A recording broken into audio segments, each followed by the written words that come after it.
So my definition of confidence has really evolved and changed over the years. I think early on it comes from like more of the ego place of what can I show other people? And so over the last few years it's really come to this place of being comfortable in your own skin, accepting yourself, accepting your flaws, having self-compassion. It's really this more kind of process oriented thing where it's like everything is always evolving as long as we're moving with it. And it's never being a finished product. It's never, I'm doing this to show other people, but I'm doing this from a clean place of this is who I am. This is how I'm expressing myself from that place. It's really got nothing to do with anybody else. And the external validation may help really build that confidence, but true confidence is this like deep rooted sense of your authentic self, not the wounded self that where you're trying to achieve these things to get validation from other people. Yeah, so that's this very internal process. It's being very real with yourself about how you're showing up in life, how you're relating to other people, how you're relating to subjects. It should feel like it's a part of you. It should be, I'm not a very compartmentalized person. I think you kind of just show up consistently in one way in all aspects of your life. So how you do one thing is how you do everything, but it's really that being at peace with yourself emotionally, that's what causes us to be inconsistent all over the board. So confidence is just really developing the self-control that comes from being real with yourself and doing this assessment of taking a deeper look and what do I want? Uh, because it's usually the things we want is generally to gain the acceptance of other people, but it's like, what if we just start to accept ourselves? What if I can just be calm and comfortable in my own skin?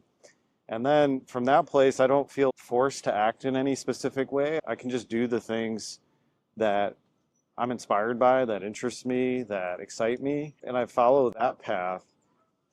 And that leads us to a pretty cool journey. It leads us to this place of every day is this opportunity for new self-discovery, new expansion, and we're not caught up in the kind of the societal norms of like this is what success should look like, or this is, yeah, I need to have the house and the cars and all those things. It's more of, you know, you can have those things, but you want to be aligned with them. You want to be in that place of it's an extension of who you are. It's a very natural thing. It's not coming from this place of lack or needing to show other people who you are, because it's that external approval that I think we all get lost in. And so that's been a big shift is just really just showing up places and trying to be present, trying to be calm. And when the insecurities come up, when things surface that don't feel very good, those are always opportunities for growth. Those are opportunities for me to examine myself at a deeper level. And when you get to the bottom of it, you usually it's you're trying to protect yourself from something. And these are all things we've usually conquered a long time ago, but it just it feels so real because we're experiencing it now through our nervous system where all those sensations come back and our thoughts also reflect that. And those thoughts they're not accurate anymore. They're not up to date. They're just it's stuck energy from the past. And so we're always just trying to align the energy of now. And when you really start to develop that rhythm of being comfortable in your own skin, being present, being calm, that's where the best things happen. And they happen a lot easier. You're not trying to force things. You're just going with the flow. You're dealing with the hand you're dealt, and things stop being such a big deal. And they just really start to kind of have this beautiful unfolding. And, it's you're not chasing anymore. You're being, and then you're acting from this centered place of, yeah, this is the next move that excites me. This is the next thing that interests me. And that's got nothing to do with anybody else usually. But the side benefit of that is when we're at peace with ourselves, we actually show up better in relationships. We're kinder to other people. We have gratitude for the things in our life because we're not functioning from that place of lack anymore. These are pretty important foundational shifts that allow you to kind of develop this rhythm with yourself where you can just kind of be in a clean place on a regular basis. And there's always things that happen that may throw you off, but it's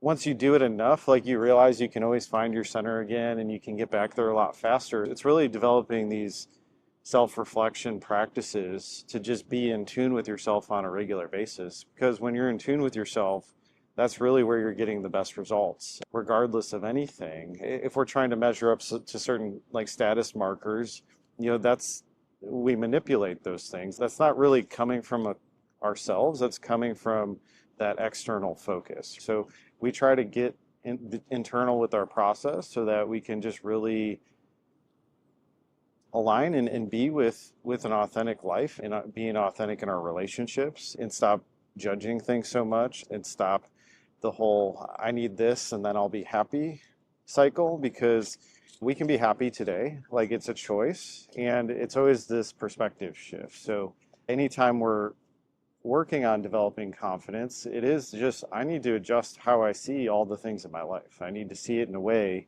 that that's more neutral, that's like more objective. Self-awareness is really this being able to observe yourself without the negative attachments. Okay, so it's I can see a situation and I'm not in judgment anymore. I'm like, oh, that's interesting. How do I respond to this situation? How do I bring myself back into balance every time I get thrown off? And it's an ongoing growth process that never stops.